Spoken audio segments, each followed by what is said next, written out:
Welcome to the Hot Slice Podcast. This is the podcast brought to you by Pizza Today magazine to talk all things pizza business.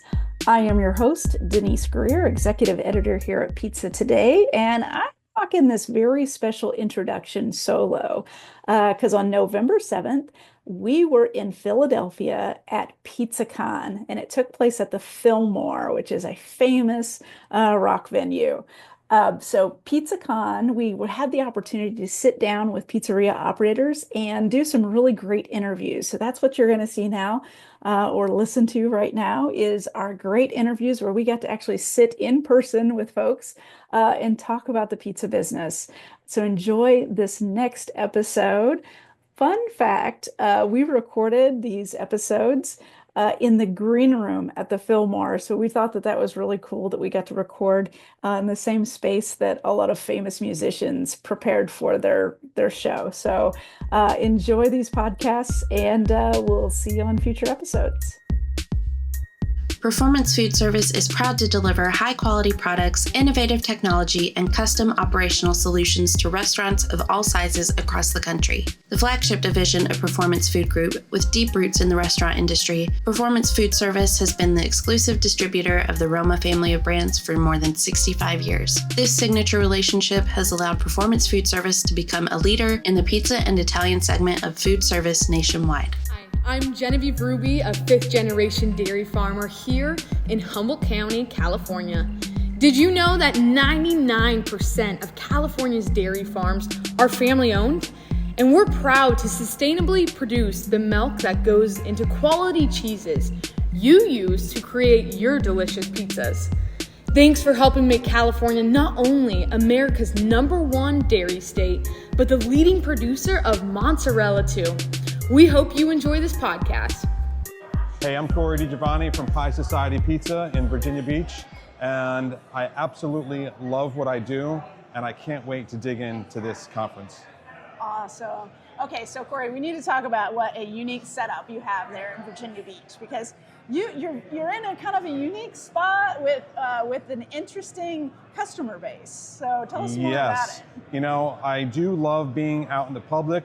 We're not out all week selling pizza. I do take choice events. I like to be able to cherry pick what I do and don't do. But I would say one of the unique things that I am privy to is I have contracts with the Navy, which allows me to do some of their higher profile events. I was able to be one of the food trucks for the USS Eisenhower homecoming, which was very touching. That was a 9-month deployment. And to see their loved ones come home to their families and help be the food for that whole day was very heartwarming to me. That gives me goosebumps. It is very cool. It's just like you see all that homecoming. Right. It's pretty neat. And, you know, I catered Air Show, which was 340,000 people over a 3-day span. I was the only vendor in the actual chalet area. They forklifted my trailer into the chalet area so I could cater their next level rewards chalet, which was, again, it just makes me feel like I'm a part of something that's just so much bigger and important, and I love doing that stuff. Now, you have a pretty unique background, and I just love it. And I love this industry for that. We have people coming in from such unique backgrounds. So tell me about your background and how you kind of got into getting into the pizza truck business.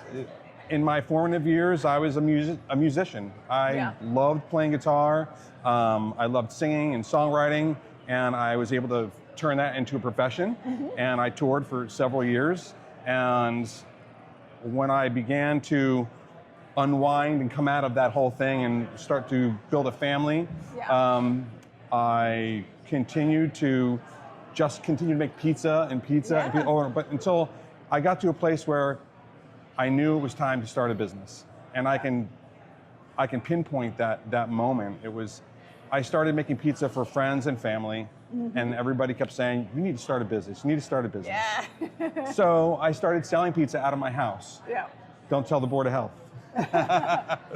So I started selling pizza out of my house, and people would start picking up in my driveway. And it got to a point where Friday night there was like a revolving cast of cars coming through my house, picking up pizza, and I'm You're like, like, okay, I gotta figure it's something time else to out. it's time to start a business, and that's really what launched the whole idea for Pie Society Pizza and bringing it to the public. And wow, I have this unique opportunity. I wonder if I could sell pizza on base at the military. I made that happen. And now I've been connecting with brands, and brands have been connecting with me, and it's just been one big amazing experience and journey. Well, congrats on that. You know, one thing I would really like to know is you're 2 years into your business. You know, what are some of the biggest things that you've learned from this business? I've learned that it's a lot of hard work. Yeah. It's 100% physical. And any advice that I would give, I don't ever mean in a negative content. It's just all reality. No one told me how much work there was involved in this entire process. It is in a mobile process, it's so physical. From, making all the dough and staying up late and rolling it so it times out for the event the next day, and putting it in coolers and carrying it and loading it into the trailer, and the same thing, and making my sauce and making the toppings and loading them into coolers and moving, it's just me. I will have a point of sale person or someone that assists, but it's just me physically moving everything. Maintenance on my trailer, gas and propane, and keeping this entire beautiful showpiece that we've built in check. And there's just a lot of physical work and the cleanup and the clean down of the trailer and the whole process. So there's a lot more work than I ever anticipated, and it's learning how to manage that work, which has been my biggest challenge. And I feel like I'm at a place now where I've got it in check. But at first, I was like, oh my God. It was like drinking water out of the fire hose. That's what it was kind of like. For sure.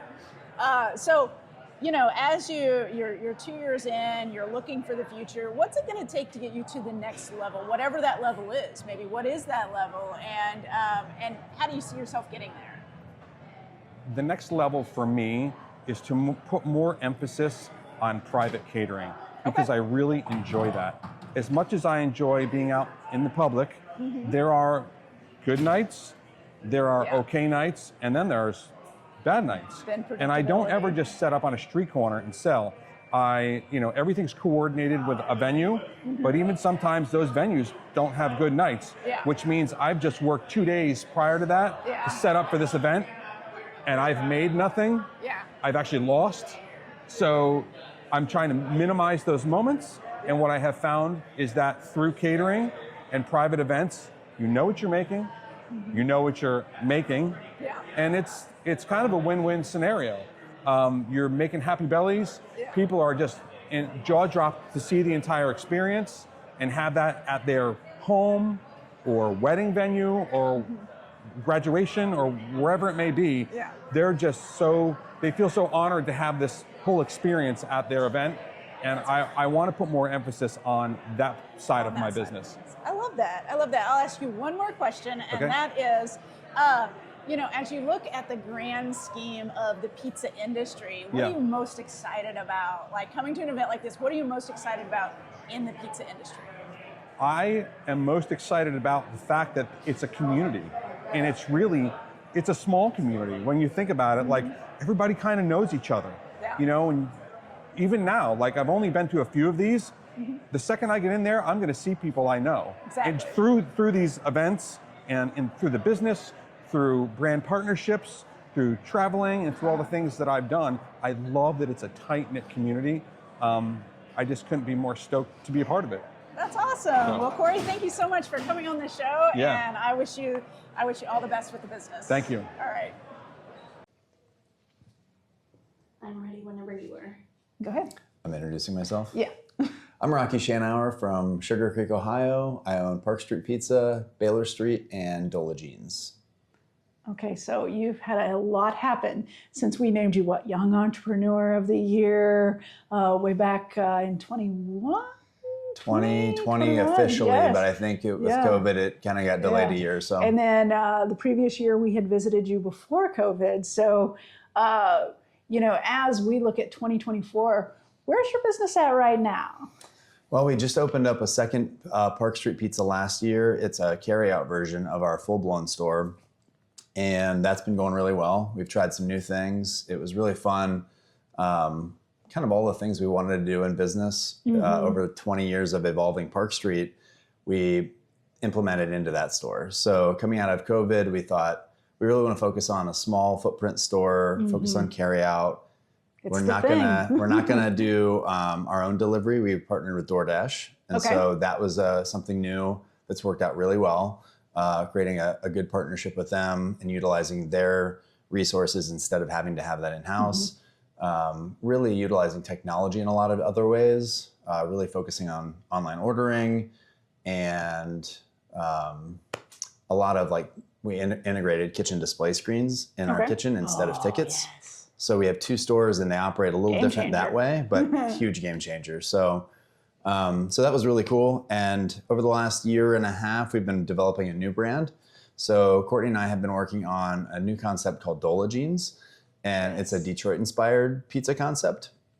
And so we're really excited about that, naming it after my grandmother, and found a really cool building downtown Dover, which is 15 minutes from our original location. Okay, easy. And so it's really cool because we can grow people from one location into another. So we have managers coming out of Park Street that are growing into management at Dola Jeans. What a great be able to, just to be able to promote that to your staff, to be like, hey, you can grow with us. Check out what you can do. Exactly. And that's how we did our other store as well. So we're really super into growing people from within and finding people that are just going to grow with our business. So we kind of pace our business growth with the growth of the people. So I'm not trying to open new restaurants if we don't have the right people in the pipeline. So I love it. Okay, so I could ask probably 100 questions based on what you just said. Let's start with the carryout location. Carryout, it's a model that we've seen the growth of doing a carryout.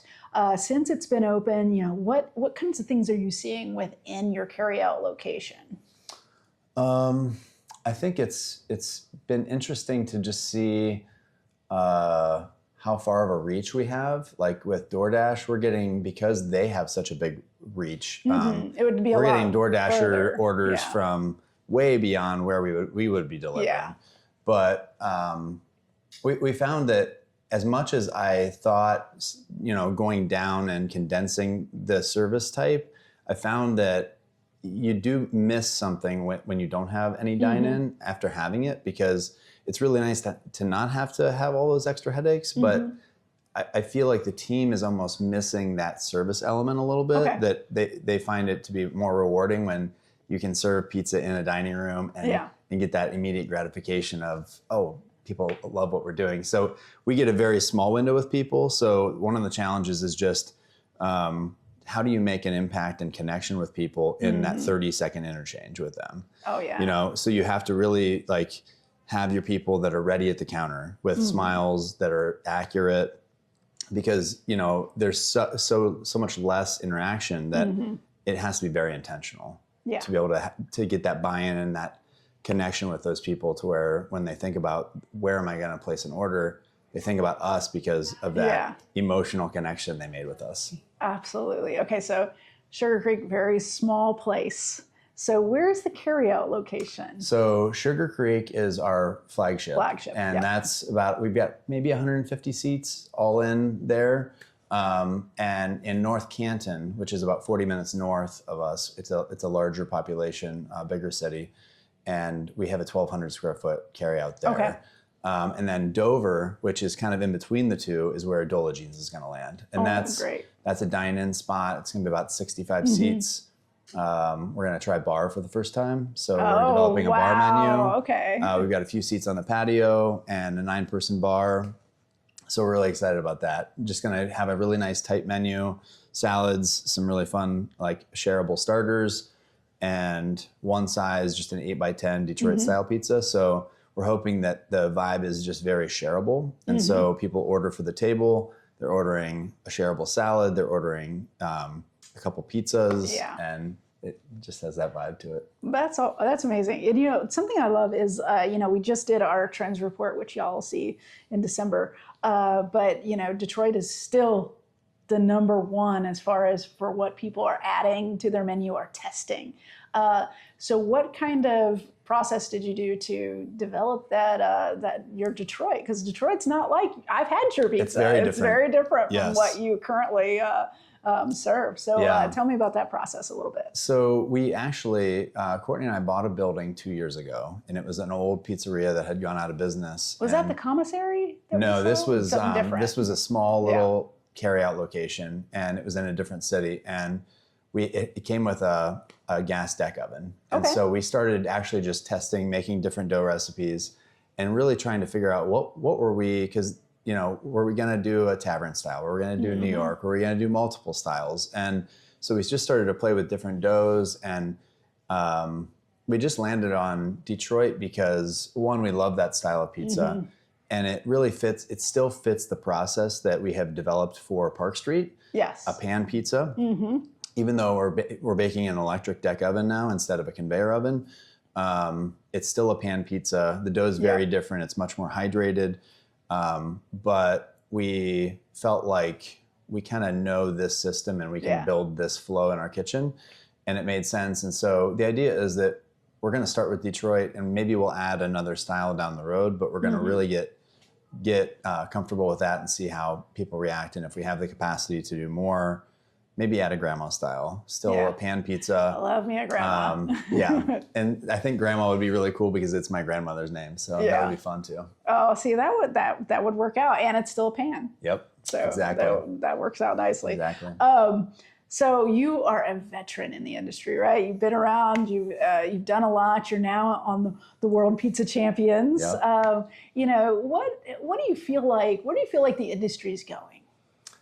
I mean, I think that I've gotten to know a lot of young pizza makers, people that are 10 or 20 years younger than me, that are getting into the industry, and the industry has just become much more quality focused and much more. I feel like when I got started, it wasn't about you know, having a unique product, or it's just, obviously that has changed a lot. The craft of pizza and the quality and the distinct styles. But I think the unique styles are just going to continue to be more prevalent. But I think overall, pizza makers are becoming a lot more educated because the education and the information's out there. And people like Tony DiGiovanni and John and so many people on the team are open books. And I mean, the World Pizza Champs put a book out last year, this year, and it has amazing recipes. And so those recipes are accessible to anyone. And so I recommend getting that book and learning those things. And so I think that the pizza industry is just going to continue to evolve and get better because of the access to that knowledge. Okay, so last question. We have a lot of listeners that haven't opened up their first pizzeria yet. They haven't pulled the trigger on that first pizzeria, or maybe they have a food truck and they're thinking about a brick and mortar. What kind of advice do you have for them? I mean, my experience when I started, and I look back and I think there was a reason that we were able to sustain, even though I didn't know what I was doing early on, was we started really small. And I think for new entrepreneurs that are starting out in a business, don't try to be, you know, like those successful businesses that you're seeing that are veterans, because that takes a lot of money. And I think a startup, the best startup is a low-cost startup. So finding something and just honing it in.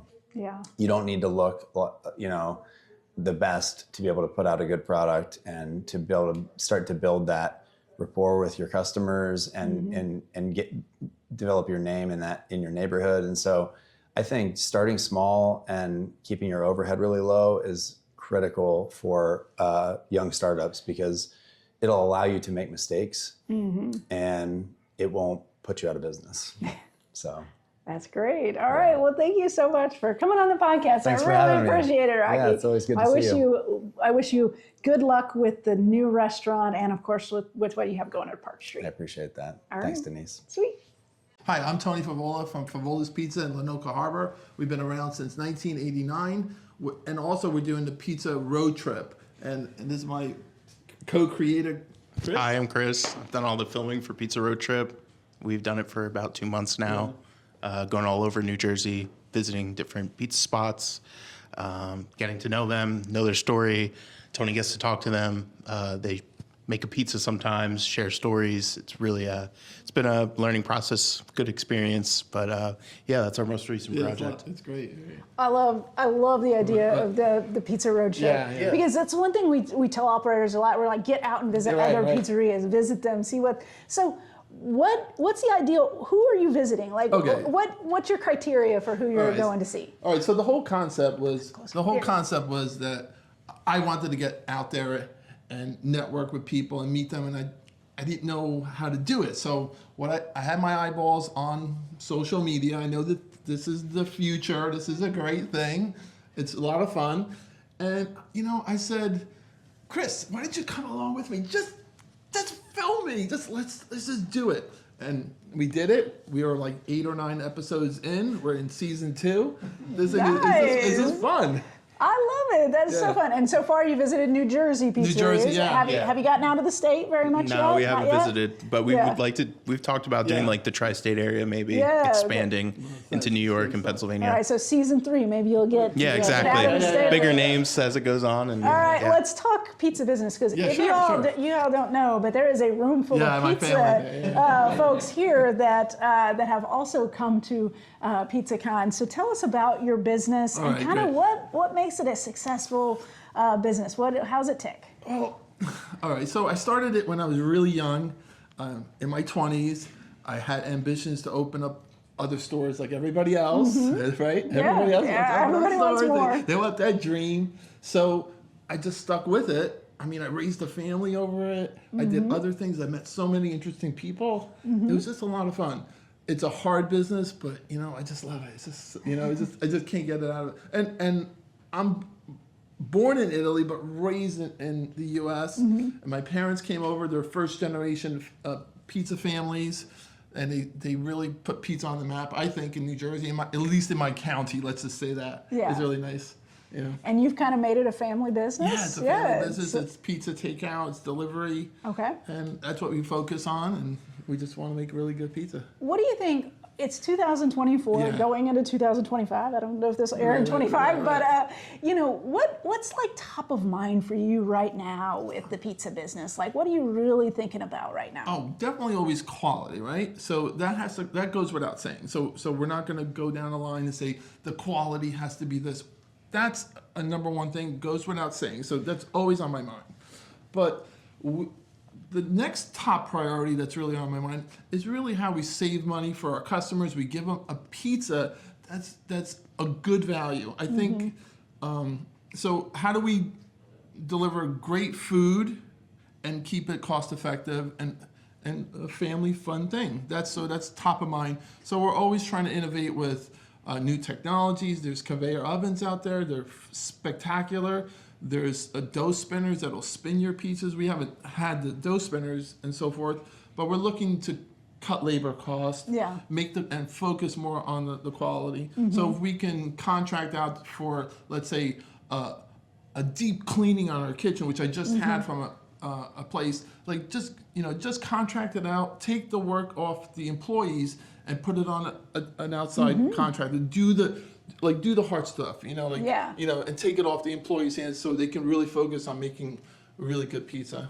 So that's top of mind. Quality always, and then just efficiency and fun, like a nice culture.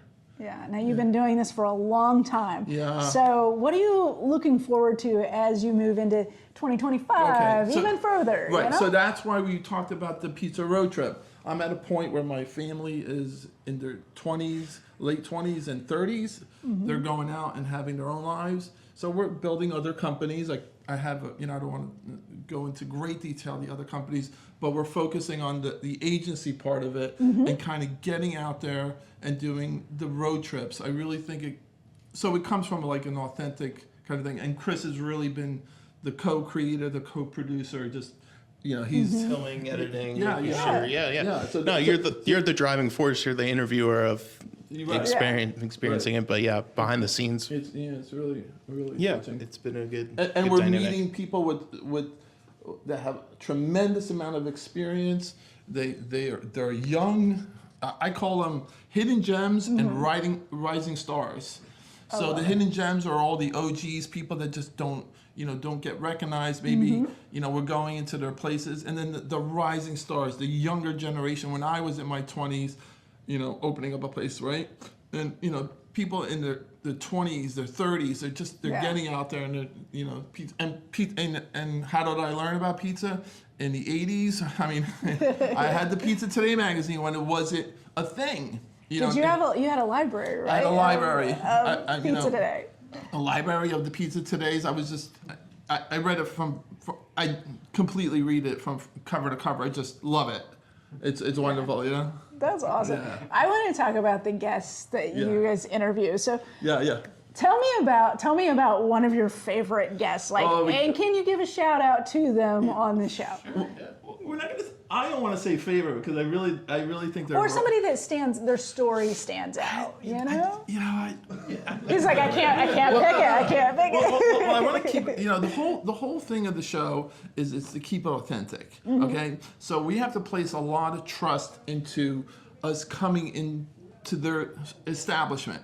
So when I am setting up the interview or whatever, we don't give them too much information as what's going to happen. Yeah, we don't either. We go in there and we actually start taking control of the areas, and then they'll bring us into where they want to. We just have to guide them through the process of doing a video, and and we're new at this as well, so we're learning with them. So my favorites, I think each episode made the next episode even better. So they're all, they really become friends of ours too. So and that's that. So which one's my favorite? All of them. It's a tough one, because they're all special. I love that. I love what you're doing. Thanks. As a seasoned business has been around for a long time. Sure. What kind of advice do you have for maybe young operators, people struggling, or people that are getting there? Okay, this is going to sound a bit too simple. Okay. This is a bit too simple. You need a legal pad and pens. Okay. And you must write down your plan. You must physically write it down. I am talking, that's what I asked for Christmas. Legal pads. I love it. Like paper. So that's the physically write it down. Yeah. Write it down. Yeah. Just write down your ideas, even and just flip through it. So that's step one. Just plan. Do the planning. Yeah. And it will unfold and so forth. It could work out. We don't know. I love it. Last question. Sure. What are you excited about in the next 12 months, 18 months? I'm gonna let Chris start with this one. Sure, yeah. So as we're expanding and networking and finding more places to explore on our Pizza Road Trip, that's definitely something in the future that we're looking forward to. Kind of collaborating with different people, seeing where we can take it. Yeah. So it's been a really good journey so far. So it can only expand and grow. Yeah. And I'm gonna say what's on the forecast for 2025. As we wrap up the fourth quarter of 24, we're just gonna wrap it up and so forth. But for 2025, it's gonna be a completely digital atmosphere at Fevola's Pizza. Nice. Digital menu boards. We've already got, and I'll plug the software. We're not getting paid for it, but it's Hunger Rush. Really great solid product. Apps and so forth. Just going really all in on digital. Okay. Eyeballs on cameras. That's where your customers are. That's where we spend most of our time. I would say that to pizza operators: go digital. Go digital. Go 100%. Buy these microphones. I love that. Well, thank you so much for coming into the green room and talking to us. I love it, and I can't wait to continue to follow your Pizza Road Trip. Best of luck to you guys.